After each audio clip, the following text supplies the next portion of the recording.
It's October the 25th, 1854. One of the most infamous days in British military history. By day's end, the flower of the British cavalry will have been sacrificed in the Valley of Death. A suicidal charge against powerful Russian guns after Britain's cowardly allies had fled.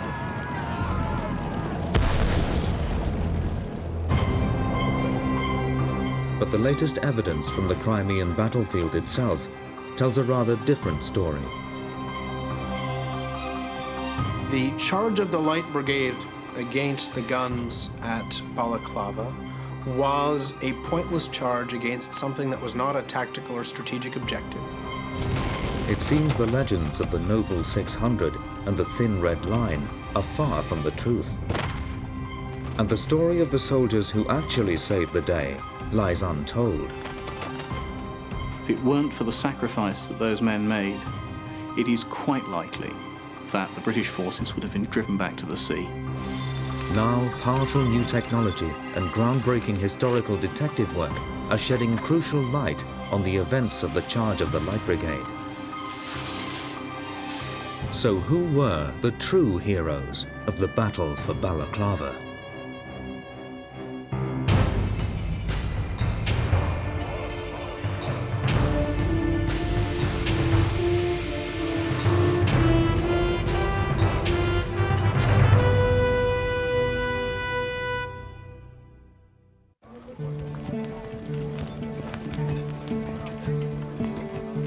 In October 1854, the Crimean War was 6 months old. The British and their allies, the French and the Ottoman Turks, were aiming to break Russian military power in the Black Sea by destroying the major naval base at Sevastopol. The Allies had expected to capture it quickly, but Russian resistance was strong, and instead of swift victory, they faced a bitter siege. Now it was a moment of crisis for the Allies. Russian troops were threatening to relieve the pressure on Sevastopol by striking at Allied supply lines. Their objective, the vital British harbour of Balaclava. Behind me is the entrance to Balaclava harbour. Everything the army needed had to come into this harbour, just over here, and be sent up from here to operations against Sevastopol and the army. With the bulk of Allied troops needed for siege operations, Balaclava was vulnerable. Its defense was a line of 6 earthwork forts known as redoubts. They were sited along a low ridge called the Causeway, which separated 2 shallow valleys, south and north. If this place fell, or if it was hazarded in any way at all, it would be the equivalent of cutting the throat of the British Army here in the Crimea. Manning the 6 vital redoubts were lightly armed Allied Turkish soldiers of the Ottoman Empire. They were the first line of defense, intended to give early warning of any Russian advance. But miles from their nearest support, an attack would leave them isolated and cut off. They were to play a crucial role in the Battle of Balaklava. Yet of all the events that day, one is remembered above all: the charge of the Light Brigade.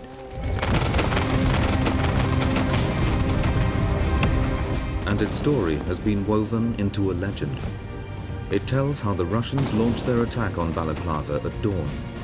The Turkish troops at the redoubts fled in terror, abandoning their guns. Commander-in-Chief Lord Raglan ordered the Light Brigade to stop the Russians seizing those abandoned guns. But somehow a misunderstood order led to the 600 riding the wrong way to their doom in a storm of Russian artillery fire.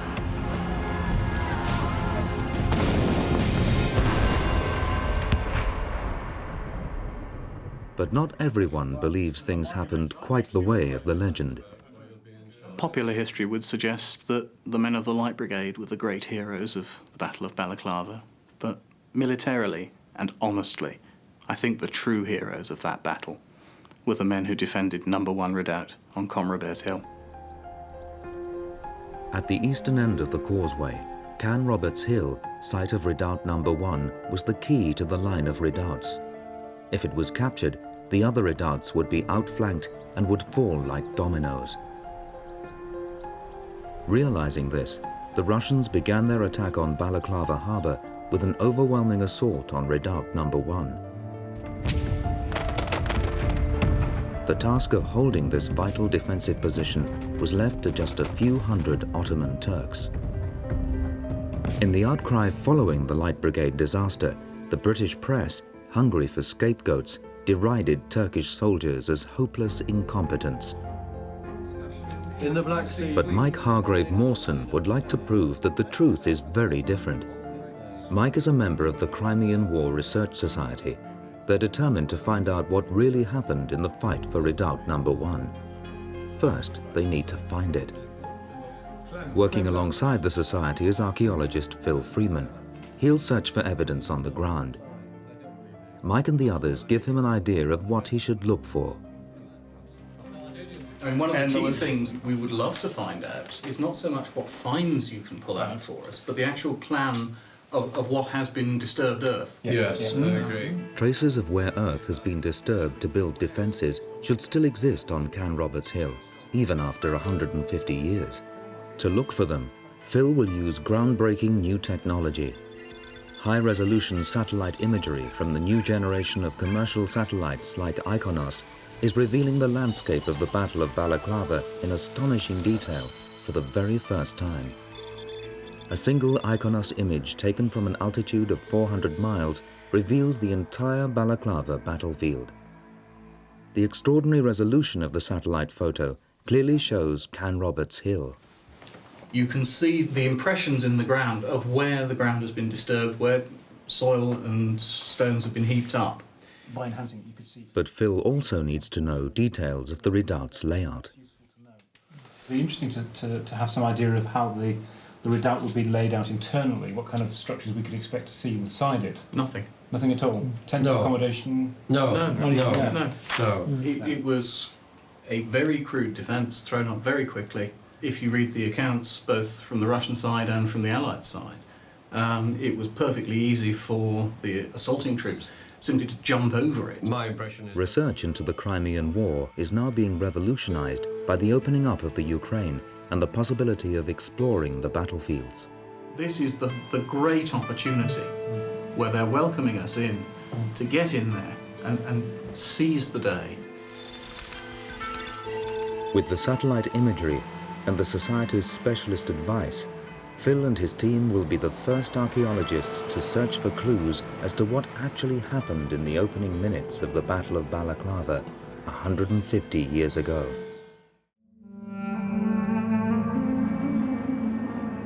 Once a forbidden zone controlled by the Soviet military, the Crimea is an archaeological treasure chest. Fought over by armies again and again over the millennia, its landscape is littered with relics from ancient times to the Cold War.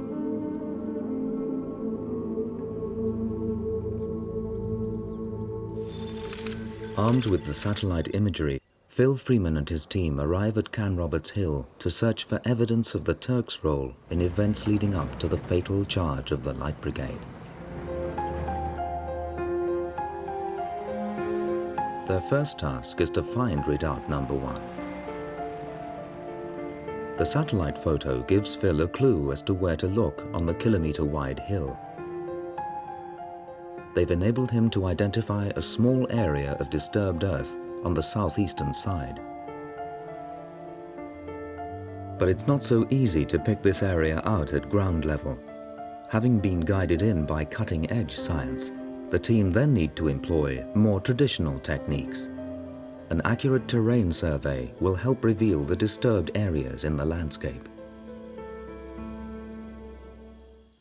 Well, we're standing on top of Can Roberts Hill, and as you can see as we look round, see that the site is a mishmash of banks and ditches. The problem for us is that there is a considerable quantity of this sort of earthwork activity going on.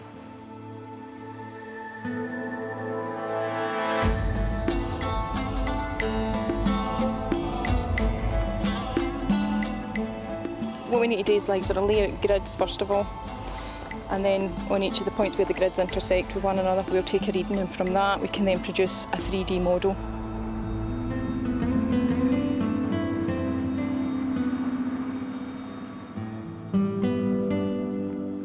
Whilst the survey continues, Phil goes to look at another Crimean War redoubt nearby.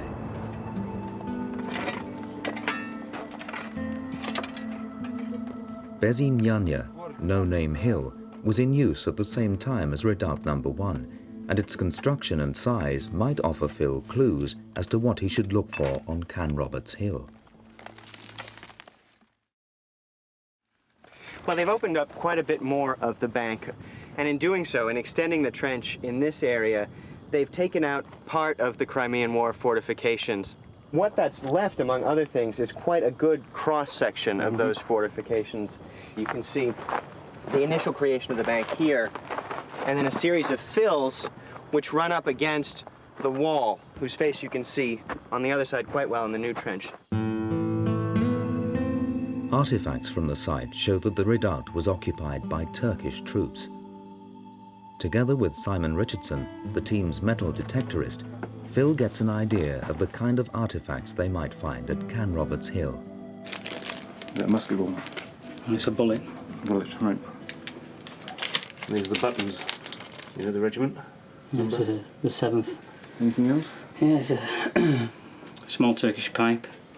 Obviously, we can't find those with a detecting survey, but they should be lying around as surface finds if we're going to, if we're lucky. Surface finds. And we have a plate there with a Shako plate. 41st. And there's also one other find which we've heard, which I know about, and it's this.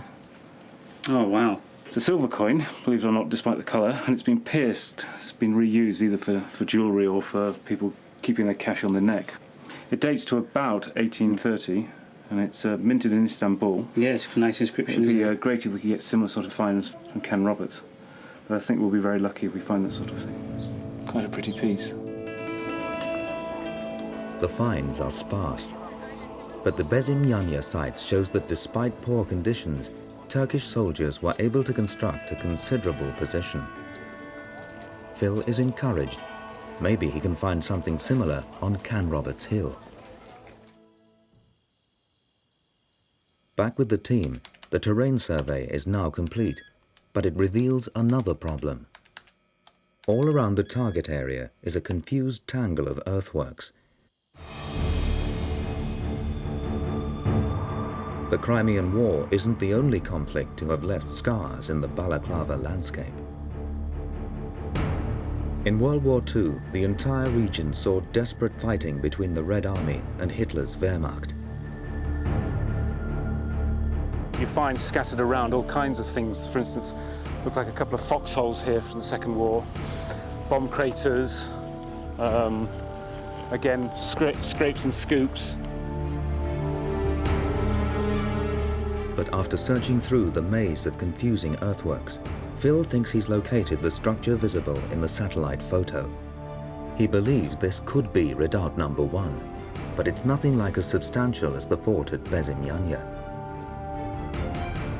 Somehow, Phil needs to isolate what he thinks could be the Crimean War earthwork from the later World War II remains. He asks the opinion of local archaeologist Dmitry Stonyi. Dmitry is an expert on the World War II remains in the Balaclava area. One by one, he's able to identify and eliminate the World War II trenches and mortar pits. What remains could be the surviving Crimean War earthworks.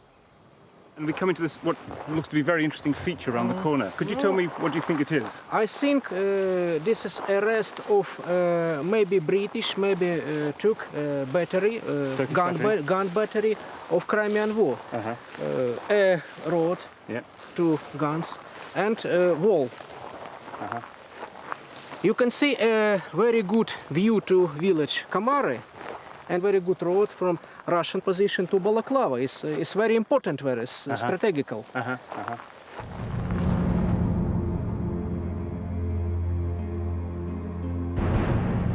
Phil is confident they've at last found Redoubt No. 1. Less than 40 meters long and 15 meters wide, it's little more than a gun platform cut into the slope, defended by a shallow bank and ditch, overlooking the vital narrow pass down to Balaclava harbour. It would have left the Turkish soldiers desperately vulnerable, with little shelter against attack. Phil now needs to search for evidence of the Turkish soldiers and their struggle to defend the position. But there's a problem. World War II has left another legacy. We're getting things like clips, shells, we've got webbing, clothing lying around. A piece of a cannon shell there. A human toe bone there. Russian cartridges. There's must be a couple of thousand here laid on the floor. I mean, it's a problem as far as a metal detecting survey goes, because in this particular area, it's so, I mean, it's just a blanket covering. To get through this dense layer of material, it's going to be very, very difficult indeed. Though he fears it will be an uphill struggle, Simon begins his painstaking search in the redoubt.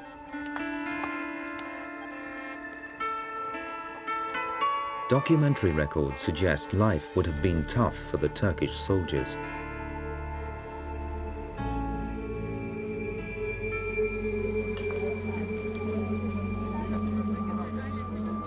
It must have been like hell on earth. Here they were dumped in the autumn or winter of a particularly miserable climate. It was cold, it was wet. For the previous 3 or 4 weeks, the total ration issue that they had been given to eat was 2 biscuits. And they'd been living off what they could find lying around on the ground. And bear in mind, you've got a huge army of invaders picking the ground clean. There wasn't much left for the poor Turks. Though traces of the Turks' daily life may be difficult to locate, Simon is at first sure there'll be plenty of evidence of the battle for the redoubt. But he's wrong. We're actually inside Redoubt Number 1 at the moment. I've set the metal detector as I would set it in the average field, looking for small artefacts such as buttons and musket balls and things like that. But to show you what we're up against, as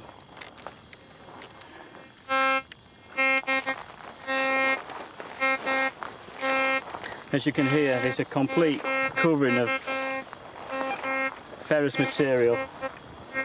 The material is all Second World War.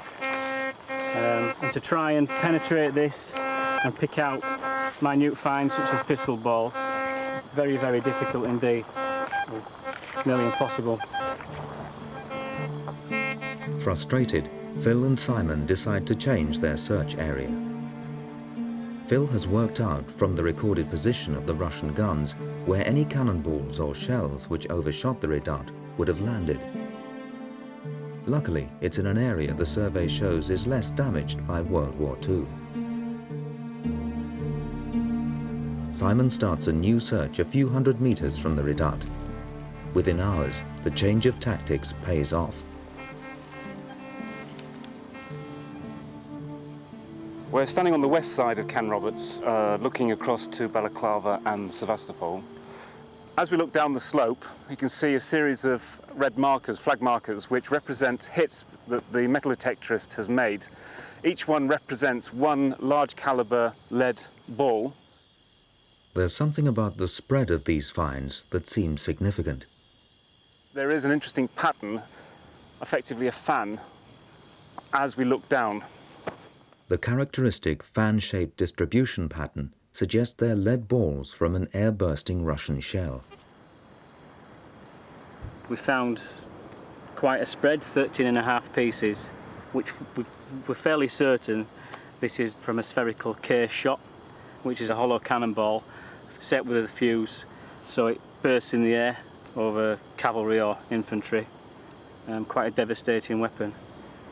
When I found the first one, I was very excited because I knew more or less what it was. And then when the second one came up, I knew it wasn't just an isolated find, and that had a good chance of finding more and more. This shell must have overshot Redoubt Number 1 and exploded on the other side. The first solid evidence of the devastating kinds of weapons the Turkish troops on Can Roberts Hill faced. The Russian attack on Redoubt Number 1 began at dawn when a massed battery of more than 30 heavy cannons opened fire. Historical documents show that the 600 Turkish soldiers were likely armed with only 3 British cannons. As the survey has revealed, they not only faced devastating shell fire, but their redoubt was little more than an earthen bank a few feet high. Unprotected, outnumbered and outgunned, the Turks could make little reply. But bravely they hung on. I doubt whether a similar number of British troops would have lasted as long. It must have been like being in a bombardment during the First World War in a trench. When you saw the enemy infantry advancing, you had to stand. You had to defend your redoubt. And they did. In the outcry following the charge of the Light Brigade disaster, British newspapers ridiculed the Turkish troops. But the evidence shows they must have been disciplined and well led. Dr. Firuz Yassemi is a specialist in Middle Eastern studies. He's been looking into the composition and training of the Ottoman army. Up until the Crimean War, nobody was really sure what the Turkish army was or was not capable of.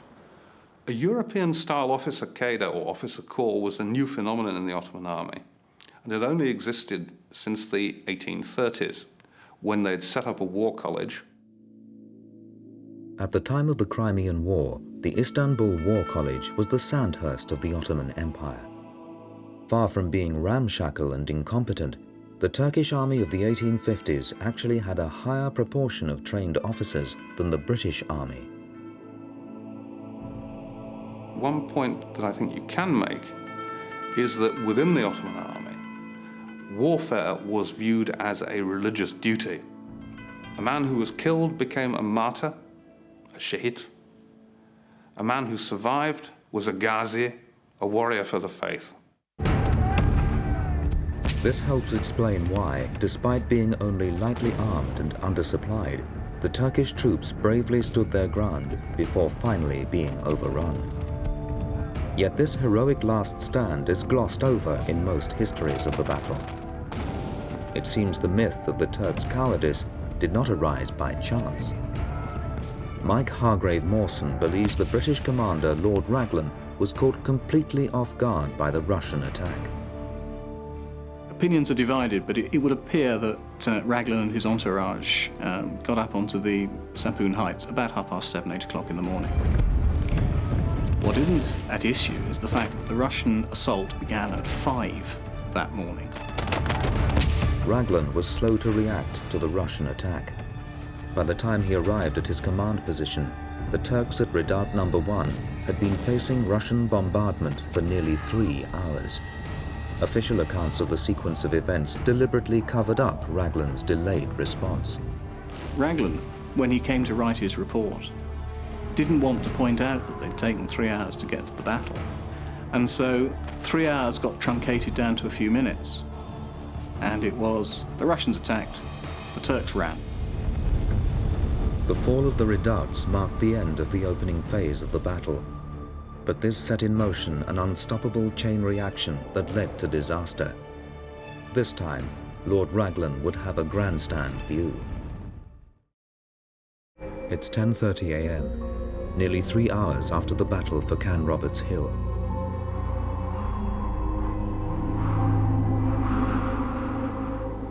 After No. 1 fell, redoubts 2, 3 and 4 followed like dominoes. From his position on the Sapoon Ridge, overlooking the battlefield, the British commander suddenly noticed an alarming development down in the captured redoubts. Lord Raglan can see that the Russians are bringing up engineering equipment and putting tackles on the British guns that the Turks have had to abandon. And in the Wellingtonian military tradition, you must never lose a gun. Panicked into immediate action, Raglan ordered the Light Brigade to advance to try and stop the Russians taking away the captured guns. If you're going to send an order that must be acted on immediately, you send the fastest man in the army. Captain Lewis Nolan was the obvious choice. An impetuous young cavalryman, Nolan rode at breakneck speed down from the Sapoon Ridge into the South Valley to deliver the order to the cavalry commander, Lord Lucan. What happened next is the key moment where everything went wrong and the Light Brigade was sent to its doom. He goes up to Lord Lucan and he hands him the message from Raglan, and Lucan cannot see the guns. Lucan was mystified. He needed clarification and so asked Nolan, "Where are the guns?" To which Nolan replied, "There are your guns," throwing out his arm to point in the general direction of the Redoubt guns. But also in this direction was another set of guns, the Russian Don Cossack battery. The order was vague. Nolan was angry. Lucan was useless. So Lucan accepts the order to charge guns, and he's just going to charge the wrong guns. Somehow, a fatal confusion was made between the captured British guns being dragged away as trophies and the Russian Don Cossack guns, which were ready for action. Historians have always blamed Nolan's gesture for the massacre of the Light Brigade, believing that he pointed to the Don Cossack guns either deliberately or by mistake. But is this really what happened?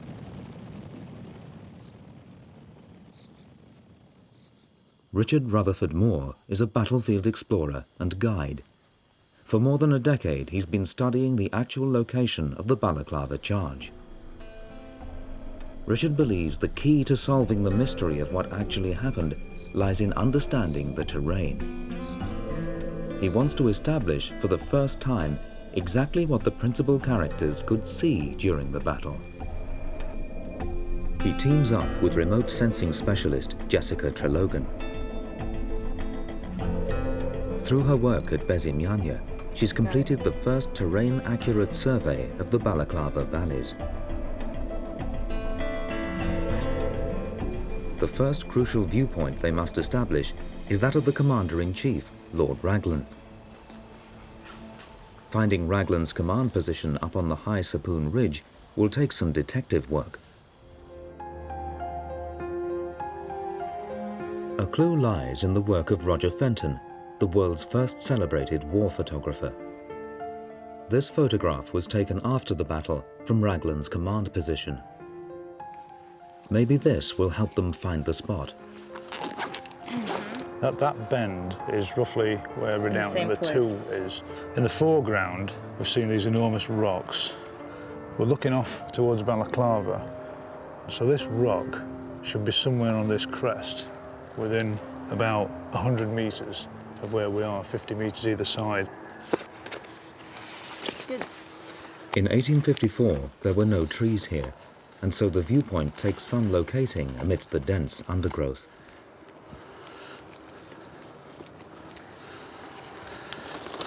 What does it look like from your side? So hard to tell with the vegetation in the way. I think maybe. Satisfied that they're within meters of the spot where Raglan watched the charge of the Light Brigade, Jessica records the position. You know, we think we're more or less in the right place in the photograph. So I think it would be really neat to see what this would have looked like without trees in it. You know, we can't do anything about it now, but we can take it virtually, look at the computer, do a little line of sight analysis, and see if they would have been able to have a clear shot through here. Здравствуйте, моя подружка. Здравствуйте. It's an amazing piece of technology. This is a geographic information system. And the nice thing about it is the way that it integrates different types of data. So you've got graphic data, topography, our iconist image that we could zoom in on, different levels of scale going out all the way to the whole Crimea. The computer incorporates satellite imagery into a full terrain survey, enabling Jessica to test lines of sight between any given points in the area. She first plots in the key points in the Balaclava battle, including the line of redoubts. She then adds in Commander-in-Chief Lord Raglan's viewpoint. It'd be interesting to see from here just what Lord Raglan could see. The green line reveals that Raglan could have seen the captured guns being removed from the redoubts. He also would have been able to see the Don Cossack battery at the far end of the North Valley. This confirms the accepted historical accounts. But what could Lucan see? His viewpoint is easier to find. This is the British memorial to the Battle of Balaklava, and we're standing in Redoubt No. 5. In this area here was where Lord Lucan stood and received the orders from Lord Raglan. The big problem I've always had in trying to understand this part of the battle is the terrible view that you get over the area in front of you from the position in which that fourth order was received. You can see the captured redoubts, number 1, number 2, part of number 3, but you can't see anything that's going on beyond them because of the hill directly in front of you. You can't see anything at all of the North Valley of Balaclava. Richard believes that Nolan could not have pointed to the wrong guns because it wasn't possible to see them from this position. But it might just be that the view has changed in the 150 years since the battle. There are now trees in the line of sight. So from Redoubt No. 5, how much of this area here on the other side of the ridge could we see? When Lucan's viewpoint is plotted in, it's a very different story. Tells us. No. He could see neither the redoubt guns being removed nor the Don Cossack guns. He must have been totally confused by the order. Richard's theory is confirmed. Nolan could not have pointed directly at either set of guns. They were not visible from this position. Lucan, confused and unsighted, passed the order to Lord Cardigan, commander of the Light Brigade, and the cavalry set off down into the North Valley.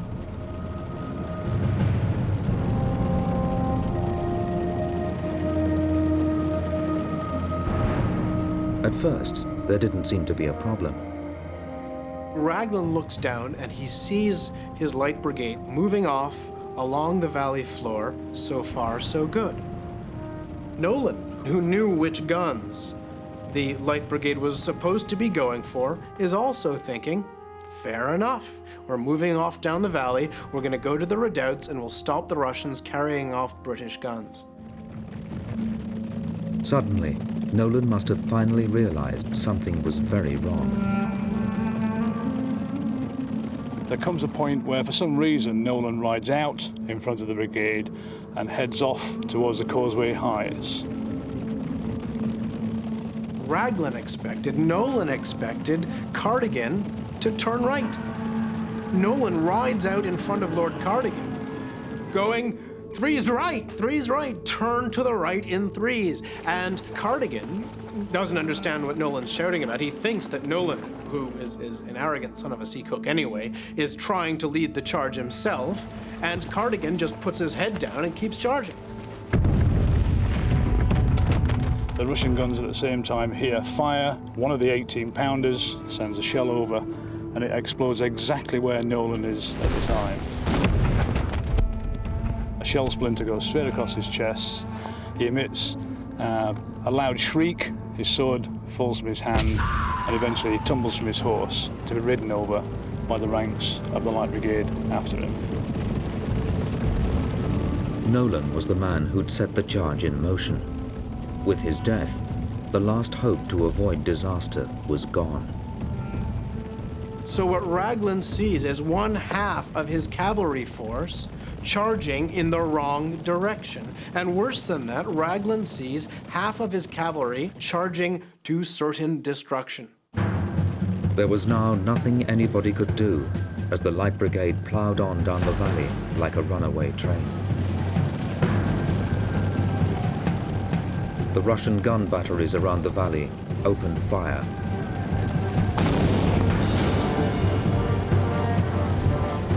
The Russian gunner at that point can't see through the smoke. He only sees his own gun. but the Russian gunners, even through the noise and the shock of serving their pieces and firing their guns, could feel the rumble coming up through their feet, a subsonic rumble.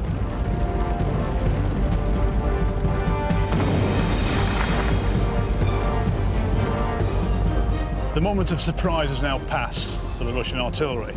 The Light Brigade are getting very close to the guns. There's going to come a point where the charge will be blown, the lances will come down, the swords will go out, everybody will dig their spurs in and hit the target.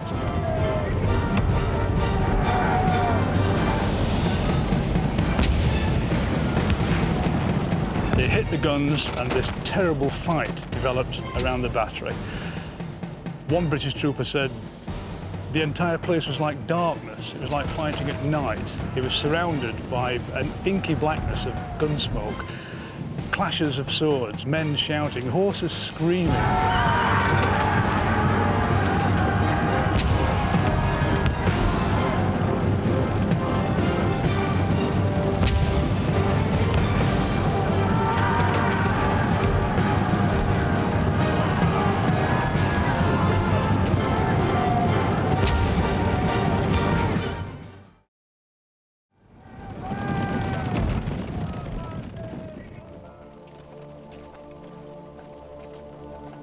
Although bravely executed, the charge was a complete disaster. Commander-in-Chief Lord Raglan and the rest of the British Army could only look on in stunned silence as one by one the remnants of the devastated brigade returned back up the North Valley.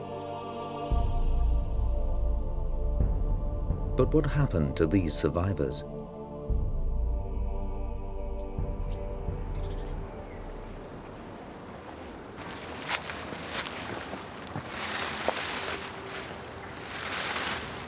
George Lloyd Smith. The last who returned up the valley after the charge of the Light Brigade at Balaclava. Ken Horton is the world's foremost expert on the men who made up the Light Brigade. He spent more than 30 years tracking down the amazing stories of the individuals who took part. Troop Sergeant Major George Lloyd Smith of the 11th Hussars is one of the most celebrated among the survivors. This is an amazing collection of stuff. How remarkable to save all this. Piece of Russian black bread found on the battlefield at Alma. Looks a little toasted now. Lloyd Smith's extraordinary collection of Crimean War artifacts includes the actual jacket he wore in the charge, complete with the button he took from a man in the Russian 11th Hussars. This is Lloyd Smith's own tunic, and it's pretty well identified by the tag. There, in fact, is the Russian button and the number 11 on it. This button was cut off the jacket of one of the 11th Russian Hussars at Balaclava. Amazing, isn't it? It was during the course of this painstaking research that Ken uncovered a startling fact that would change the accepted story of the Light Brigade. He'd found the truth behind one of the most enduring myths of the Noble 600.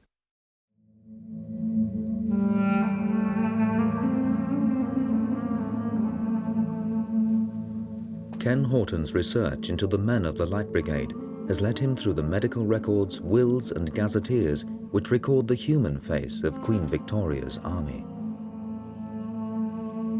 This painstaking documentary work has enabled Ken to piece together the stories of the individuals who made up the famous brigade. Private James Glanister, aged 22, good character. Comminuted fracture of the lower jaw by pistol shot in the cavalry charge at Balaclava. The ball passed across below the chin and he is much disfigured. These are human records and one I like to collect. It is the information of the men, of the that were in the charge and how they suffered.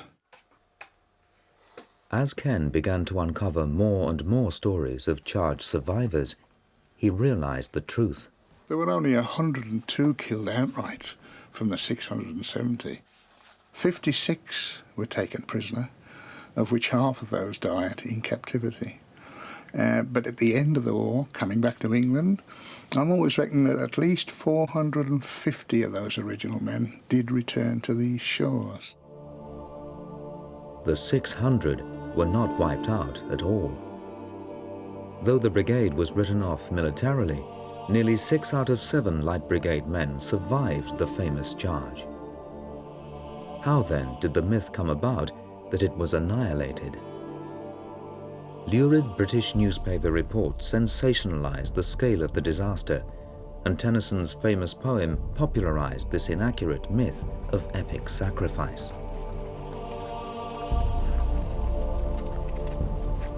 Although the Light Brigade faced artillery during the charge, has the scale of Russian fire been exaggerated? Is there a way, more than 150 years later, that we can find out? The answer can be found by a careful mathematical examination of the timing of the charge. From accounts, we know it took the brigade only 7.5 minutes to reach the Don Cossack battery 2,000 meters down the valley. 10 minutes after 11 a.m., the brigade moved off. At 30 seconds, they would have entered the field of fire of the left-hand battery. 10 guns on the Fedokeen Hills firing solid round shot and explosive shell.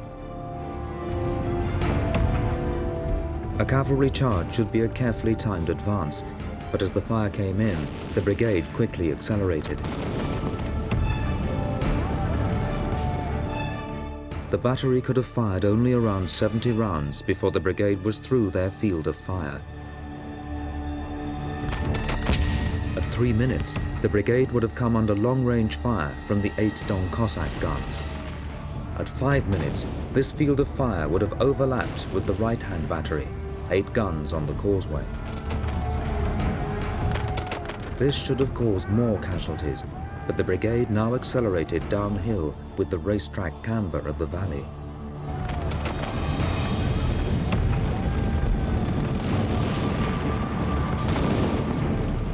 At 6 minutes, the crossfire would have ceased as the brigade neared the end of its charge, and the causeway guns held their fire to avoid hitting Don Cossack gunners.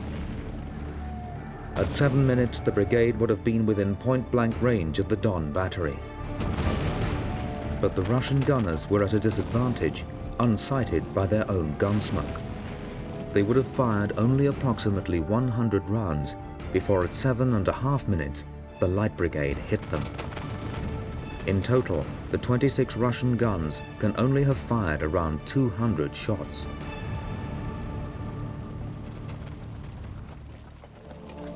The whole infamous charge and withdrawal took less than 30 minutes.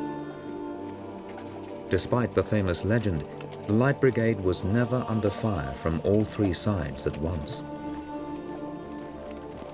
Although far fewer men died than was realized, the charge was still a needless sacrifice of young men's lives. Russian troops remained in control of the causeway redoubts, and the lost guns were never recaptured. The only effect that the charge of the Light Brigade had on the war as a whole was to convince the Russians that British soldiers were mad and were dangerous and were liable to do just about anything, that they were murderous, and don't discount that, because scaring the hell out of the enemy is a good thing to do in war. But from the point of view of strategic or tactical aims, the charge of the Light Brigade is irrelevant. Much more relevant to the outcome of the battle was the Turks' defense of Redoubt No. 1. They had faced at least 30 Russian guns in a single massed battery, more than the Light Brigade faced. But the Turks were not moving targets, they were sitting ducks. With no cover but the shallow earth ramparts, they endured relentless Russian bombardment for almost 3 hours. 6 times longer than the charge of the Light Brigade. And the Turks had still yet another unsung role to play in the battle for Balaclava. When the redoubt fell, 170 Turks lay dead. Their fellows fled back across the South Valley. Russian cavalry were following them up, harrying them, slashing at them with sabres, cutting their heads in half, forcing them to flee at top speed. Mad panic, but a lot of them didn't. With the men from the redoubts numbers 3 and 4, they formed up on the next line of the defences of Balaclava, Sir Colin Campbell's 93rd Highlanders. The Light Brigade disaster was a mere sideshow in the Battle of Balaclava compared with the Highlanders' vital stand. Now remembered as the Thin Red Line, the 93rd's action saved Balaclava harbour and so the entire British war effort from Russian attack. There was about twice as many Turks as there were 93rd Highlanders in the Thin Red Line. But of course all that anyone ever remembers is the Thin Red Line. But even this vital contribution to the battle was underplayed. The Turkish troops became the pariahs of the Allied army. Eventually, those Turkish troops that were left in the Crimea were set to carrying things as beasts of burden. They would carry wounded British and French down to the ships. They would carry up food and firewood from Balaclava harbour up to the camps. They weren't allowed to fight again. They weren't allowed to do anything military again. They were basically two-legged donkeys.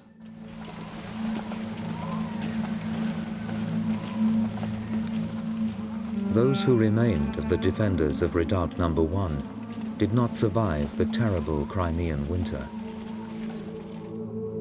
Whilst the charge of the Light Brigade passed into legend, the story of the Turks slipped into oblivion on the barren, steep slopes of Canrobert's Hill.